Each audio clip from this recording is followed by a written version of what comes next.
यहाँ मन के साथ चित्त को तथा बुद्धि के साथ अहम को भी ले लेना चाहिए, क्योंकि भगवान में चित्त और अहम के लगे बिना तू मेरे में ही निवास करेगा यह कहना सार्थक नहीं होगा, क्योंकि संपूर्ण सृष्टि के एकमात्र ईश्वर परमात्मा का ही साक्षात अंश यह जीव आत्मा है, परंतु यह इस सृष्टि के एक तुच्छ अंश शरीर, इंद्रियों, मन, बुद्धि आदि को अपना मानकर इसको अपनी ओर खींचता है, अर्थात इनका स्वामी बन बैठता है।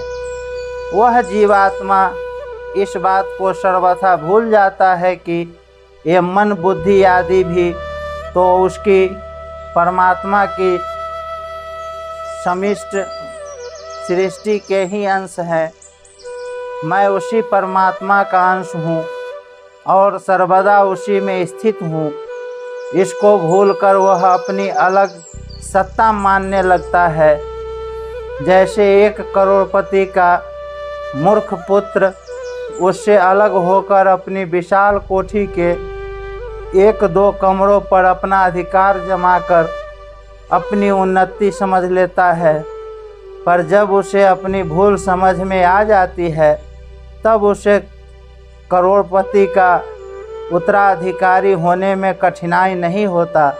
इसी लक्ष्य से भगवान कहते हैं कि जब तू इन व्यष्टि मन बुद्धि को मेरे अर्पण कर देगा, जो स्वतः ही मेरे हैं, क्योंकि मैं ही समिष्ट मन बुद्धि का स्वामी हूँ, तो स्वयं इनसे मुक्त होकर वास्तव में पहले से ही मेरा अंश और मेरे में ही स्थित होने के कारण निस्संदेह मेरे में ही निवास करेगा।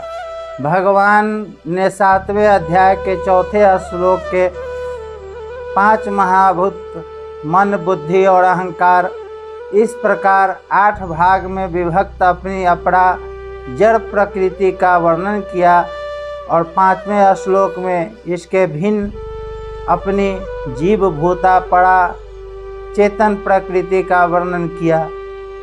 इन दोनों प्रकृतियों को भगवान ने अपनी कहा, अतः इन दोनों के स्वामी भगवान हैं।